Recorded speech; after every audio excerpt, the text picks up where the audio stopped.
Bhagavate Vasudevaya.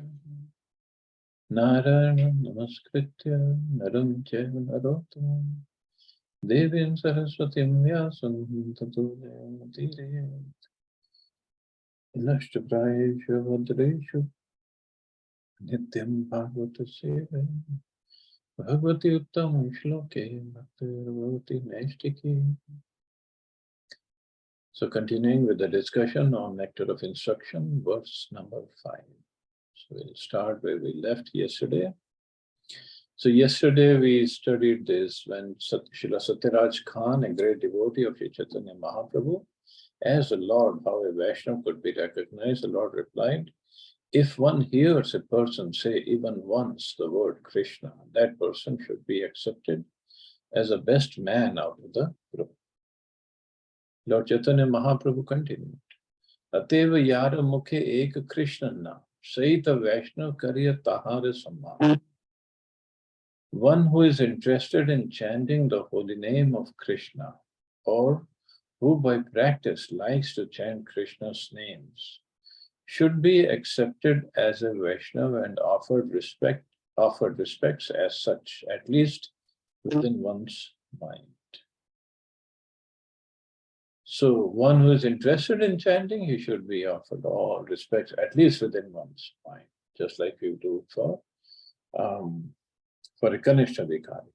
But one who has even once said Krishna, he should be considered as best man out of the common group. And Prabhupada now talks about George Harrison of Beatles. One of our friends, it was a friend, not even disciple, not even followers, he says his friend. One of our friends, a famous English musician, has become attracted to chanting the holy names of Krishna. And even in his records, he has several times mentioned the holy name of Krishna. At his home, he offers respect to pictures of Krishna and also to the preachers of Krishna consciousness. In all regards, he has a very high estimation for Krishna's name and Krishna's activities. Therefore, we offer respects to him without reservation, and for we are actually seeing that this gentleman is advancing gradually in Krishna consciousness. Such a person should always be shown respect. So this is Prabhupada's mode. Prabhupada used to give him all the respect, and he held him at a high position. Of course, George Harrison also did plenty for Prabhupada through his contacts, and himself. He gave the Bhaktivedanta Manor building to Prabhupada, and he sponsored first printing of Krishna book, and so many other services he performed for Prabhupada. But at the same time, once Prabhupada, either he has or somebody on his behalf asked Prabhupada for his initiation. But since he wasn't following everything properly, Prabhupada didn't give him initiation. So Prabhupada, he turned the conversation. He said, George is already Krishna's son. His last name is Hari's son. So he's son of Hari. So why he needs initiation? So the point is, yes, Prabhupada understood his inclination, his advancement, but because he could not follow everything properly, Prabhupada didn't give him initiation. But other than that, he was given very high respect in the devotee community. On the other hand, we have witnessed that some of our contemporaries, who are supposed to be great preachers, have gradually fallen into the material conception of life because they have failed to chant the holy name of the Lord. So again, chanting is so important. This is our refuge, this is our basis, this is our way of progress. Everything is in chanting. Sometimes there could be any incident in our life, and we get discouraged or demotivated. in a material life, something can happen. But anybody can take away anything from us, and everything one can take away, except one thing. Nobody can take away our japa beads, and nobody can take away our chanting, strength for chanting. So always chant, always. If nothing else, just chant. This service is some service, that service, nobody can take it away, until we want to give it up. Nobody can take it up. While giving instructions to Sanatana Goswami, Lord Chaitanya Mahaprabhu divided devotion service into 3 categories. So he gave instructions to Sanatana Goswami in Banaras. Shastra yukti nahi jane dridha shraddhavan, madhyam adhikari sei mahabhagyavan. A person whose conclusive knowledge of the Shastras is not very strong, but has developed firm faith in chanting the Hare Krishna Mahamantra, and who is also undeterred in the execution of his prescribed devotion service, should be considered a Madhyam Adhikari. And who is also undeterred, means nobody can move him. He is fixed in the execution of his prescribed devotion service, should be considered a Madhyam Adhikari. So here Chaitanya Mahaprabhu said, whose conclusive knowledge of the Shastras is not very strong. Shastra yukti nahi jane dridha. It's not very, very strong. So neophyte devotee, he doesn't have any knowledge of the scriptures. His faith is very soft, very pliable. The Madhyam Adhikari, conclusive knowledge of Shastra might not be strong, but he has firm faith in chanting the Hare Krishna Mahamantra. That is more important. So he should be considered a Madhyam Adhikari. Such a person is very fortunate. Say Mahabhagyavan.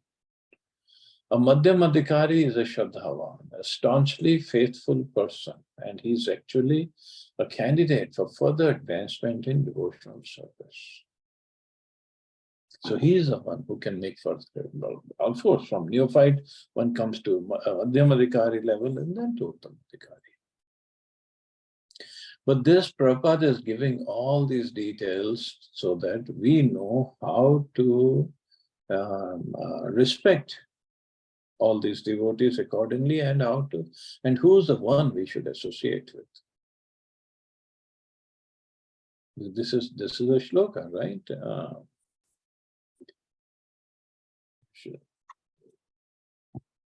Mansadriyeta. Krishneti yasagiritam mansadriyeta.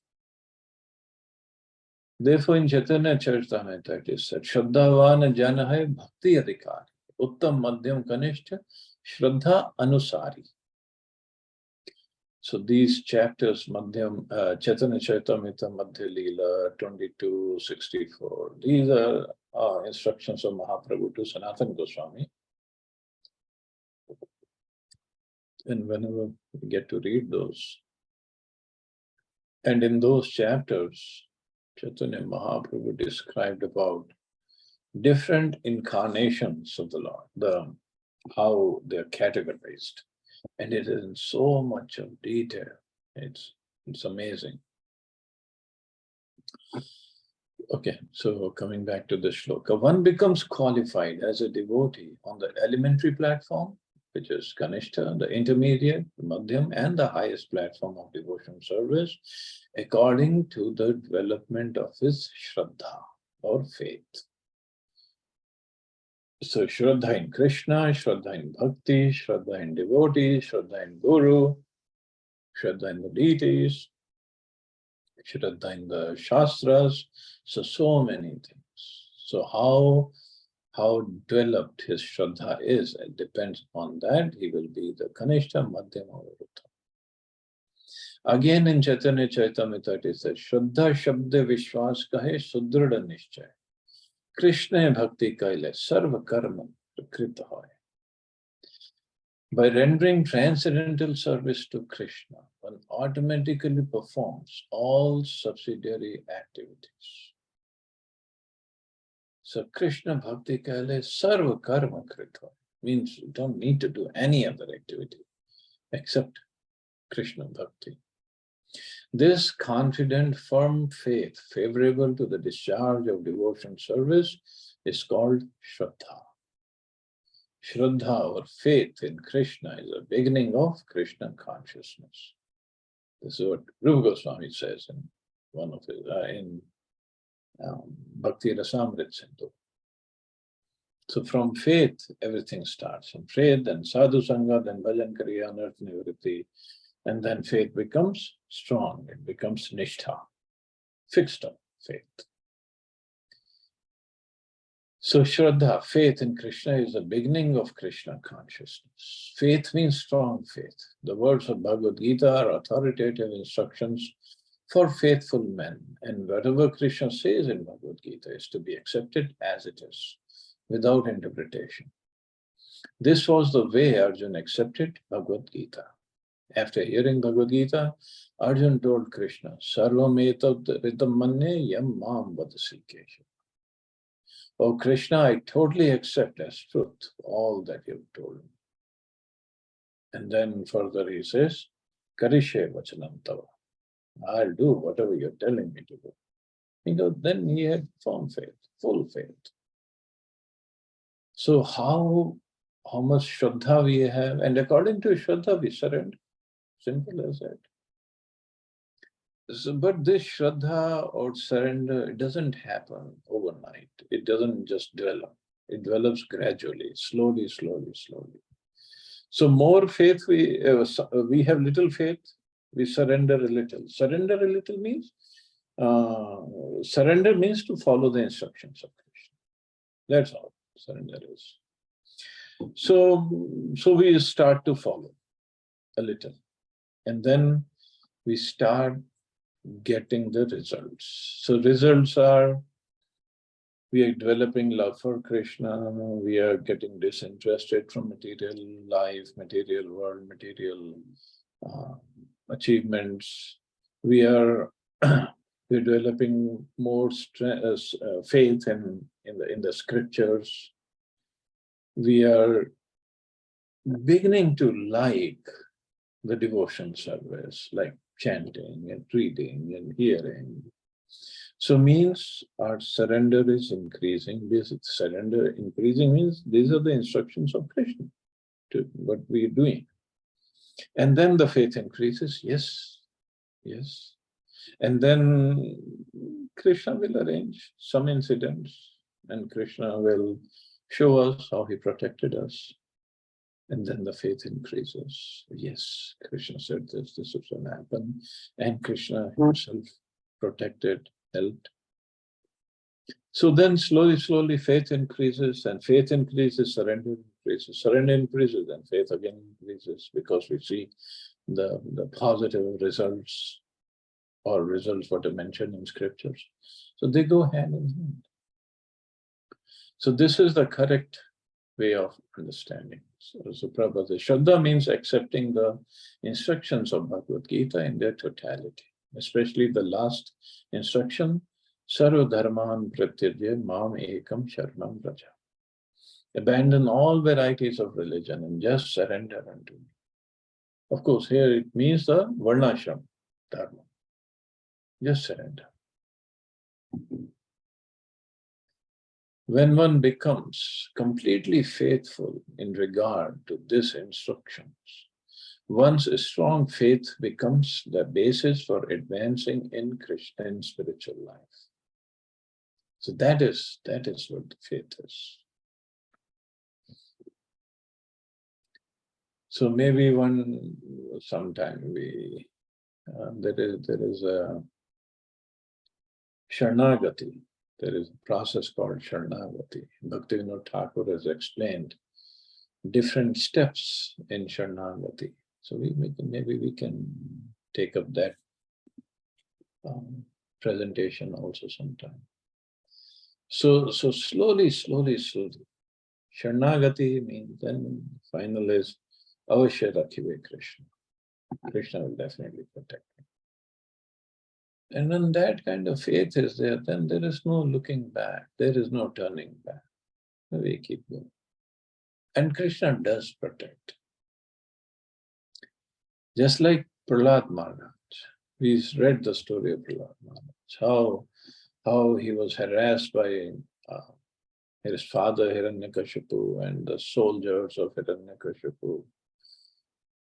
But he had full faith. He was 5-year-old boy only, that's it. He didn't have too much knowledge of the scriptures. He heard Bhagavatam while he was in the womb of his mother and when Narad Muni was speaking. Although when Narad Muni was speaking, his mother kind of dozed off, slept. But Prahlad Maharaj was attentively hearing in the womb of the mother. And he developed full faith.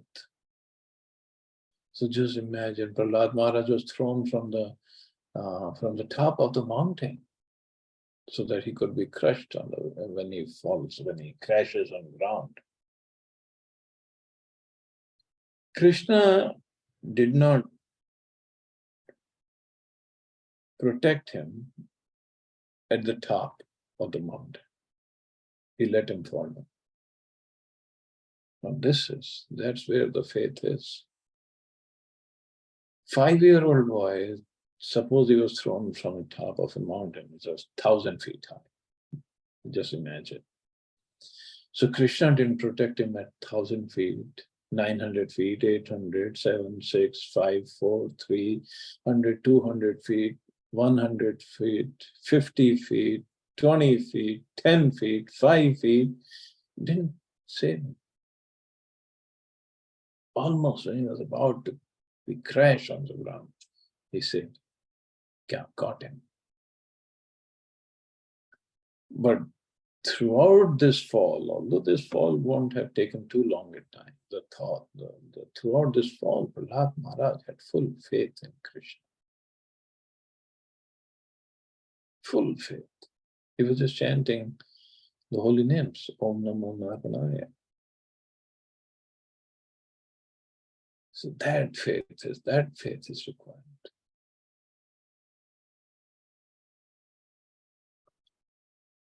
When one fully engages in chanting the Hare Krishna Mahamantra, he gradually realizes his own spiritual identity. Unless one faithfully chants the Hare Krishna mantra, Krishna does not reveal himself.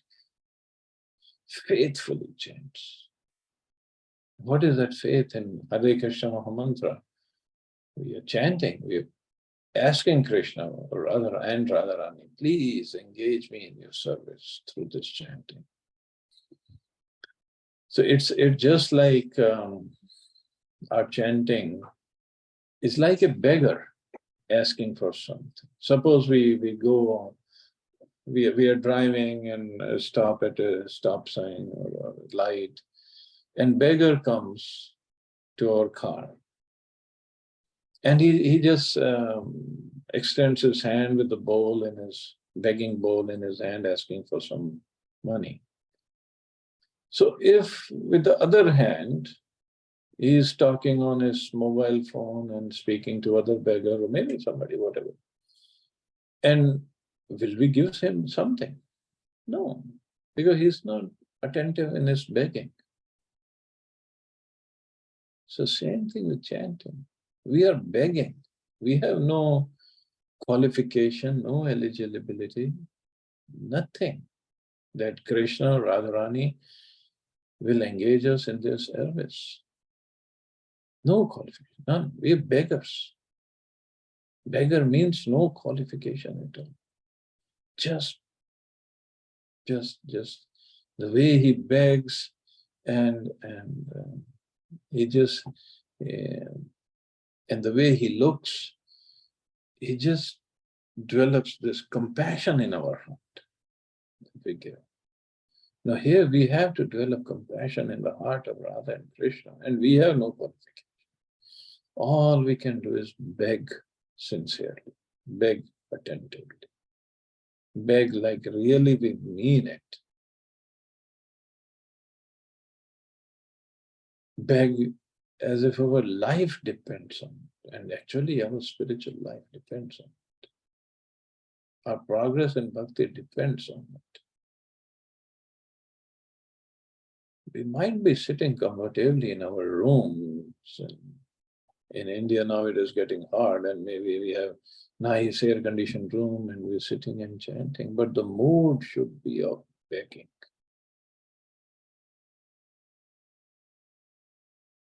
When that begging really comes from the bottom of our heart, from the core of our heart, Krishna will give.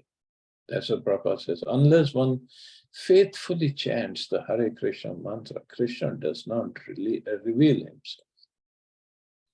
Sevan mukhe hi jivvado swayam eva sfurati. We cannot realize the Supreme Personality of Godhead by any artificial means. We must engage faithfully in the service of the Lord. Such service begins with the tongue, Sevan mukhehi jivvado, which means that we should always chant the holy names of the Lord and accept Krishna Prasad. So two services by the tongue. We should not chant or accept anything else. When this process is faithfully followed, the Supreme Lord reveals himself to the devotee. When this process is faithfully followed, now this faith will only come when we have surrendered. There's no other way. The mood should be of begging, or like also Prabhupada, just like if a baby crying for his mother. When a baby is crying for his mother, all the parents must have this experience. Baby is not satisfied with anything. Even if somebody gives him toys, something else, if he gets satisfied, mother will not pick him. But if he wants only mother, and he is crying, and finally mother comes and picks him. So Krishna also, when we are crying, suppose we are crying, we are not just showing it off, Krishna might give him some power, some position, some opulence, and he'll stop crying. Stop crying means stop. But if he still keep on chanting, no, not this Krishna, I just want you, I just want your service, then Krishna will come and pick us up. Now it's up to us, what do we want? So that is Uttamatika, when he only wants Krishna, with full faith, full surrender.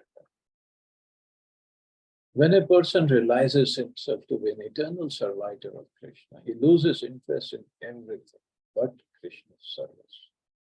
Always thinking of Krishna, devising means by which to spread the holy name of Krishna. He understands that his only business is in spreading the Krishna consciousness movement all over the world. Such a person is to be recognized as an Uttam Adhikari, and his association should be immediately accepted according to the 6 processes, Dadati, Bhakti, Granati, etc. So Uttamadhikari, we should understand who's Uttamadhikari. Prabhupada gives the qualifications. Always thinking of Krishna, devising means by which to spread the holy name of Krishna, and his only business is in spreading the Krishna consciousness movement all over the world. So that is Uttamadhikari. Indeed, the advanced Uttam Adhikari Vaishnava devotee should be accepted as a spiritual master. So advanced Uttam Adhikari devotee should be accepted. Also, it is mentioned that when we accept a spiritual master,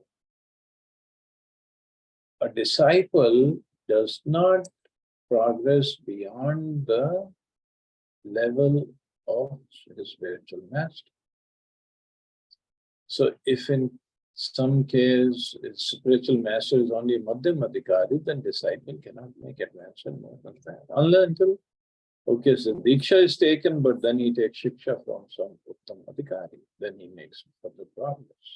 So those are technical things, but just to know. Everything one possesses should be offered to him, for it is enjoined that one should deliver whatever he has to the spiritual master. The brahmachari in particular is supposed to beg alms from others and offer them to the spiritual master. However, one should not imitate the behavior of an advanced devotee or Mahabhagavat without being self-realized, for by such imitation, one will eventually become degraded. So just to get some disciples, one should not imitate the behavior of advanced devotee or a Mahabhagavat. So, because imitation in this case, who are we playing with? Krishna. And it will only lead to more degradation, nothing else. Because we are always in Maya's clutches. And then on top of it, we're trying to imitate Mahabhagavat, and so that I can get some respect, I can get some followers, some money, because hey, Prabhupada says everything one possesses should be offered to a Mahabhagavat Uttamadhikari spiritual master. So there are cheaters, too many cheaters out there. So we have to be very, very careful. So one should not imitate, but at the same as Uttamadhikari or Mahabhagavat and accept the disciples. But as a disciple, one should learn who is an Uttamadhikari and try to surrender to him only. And then one can make progress very swiftly. Okay, yes, we can stop here. See anybody has any questions or comments?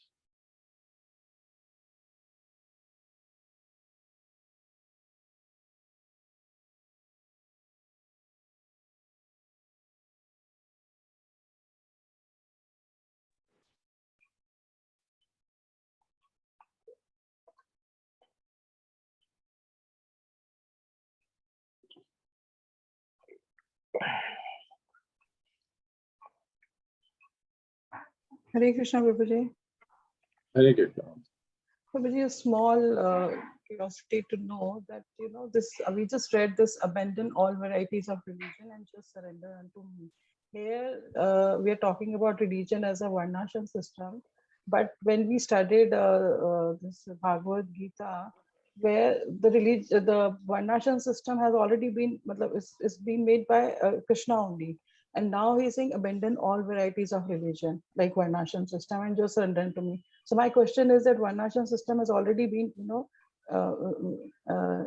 made by Krishna, and now he's saying abandon all varieties of varnashram system. So थोड़ा सा confusion है, please clear कर दीजिए. See, मुझे लग रहा है कि चीज already बनी हुई है और उसको फिर से abandon करके फिर मेरे को surrender क्यों करना? Okay. So Varnashram system he has set up for the proper functioning of society. So one remains in the society and he acts according to his Varna and Ashram, and then in the society will properly function. And in the process, gradually he makes some spiritual advancement. But the goal of life is not to remain in Varnashram system. Goal of life is to spiritually advance oneself and get out of here. Okay. Okay, let me explain in layman terms. So Varnashram. So suppose there is a car driver in Delhi. He's driving and he's following all the traffic rules. He's not jumping here and there, not jumping the red lights, not cutting anybody, driving within the speed limits. And he started from Dilshad Garden and he wants to go to ISKCON temple, ISKCON, east of Kailash. But following all the rules, he doesn't know the path, how to get to ISKCON temple. But he is driving very nicely all over Delhi. On the other hand, there is a driver, he doesn't follow any rules, but he comes to ISKCON Delhi from Dilshad Garden. So which is a better driver? Okay, reaching to the destination. Yeah, because he understands the goal of life. No, my goal is to get to ISKCON temple, not to show around. Yeah, I'm such a good driver. So Varnashram system is good for proper flow of traffic. But there would be some people who say, I want to get to the goal. So that is Vaishnav. But another question, but while driving, like मतलब जैसे आप जिंदगी जी रहे हो, तो you are allowed to make offenses also because your goal is something else. You have to reach to Santnagar. So then you are allowed to jump the red lights and make all traffic offenses. Not all, some of them. Then you will be punished in the road. But in the रास्ते में ही आपको चालान cut गए, ये हो गया, वो हो गया. So all those consequences यही also. यही तो भगवान कह रहे हैं ना, अहम त्वं सर्व पापेभ्यो मोक्षयिष्यामि मा शुचः. Do not worry, I'll take care of everything.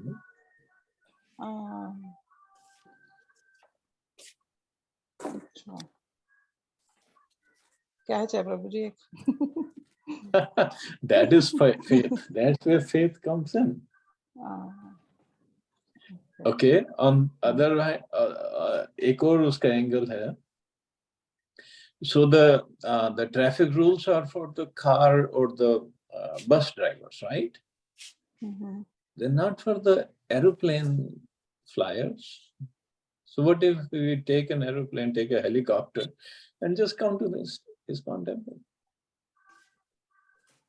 Okay. And here you're saying that air traffic is the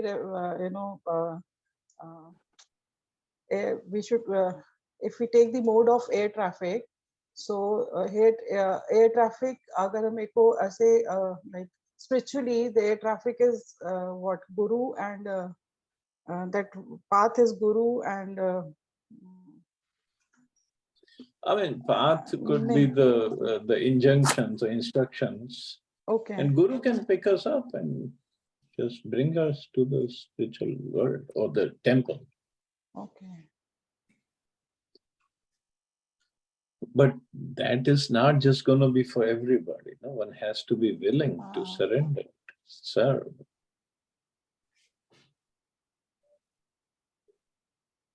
Okay.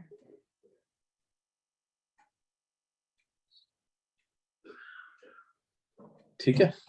ठीक है, clear Prabhu ji. Thank you very much. Okay, thank you. Hare Krishna. Hare Krishna. Jai Shri Prabhupada. Hare Krishna. Jai Shri Prabhupada. Thank you, Prabhuji.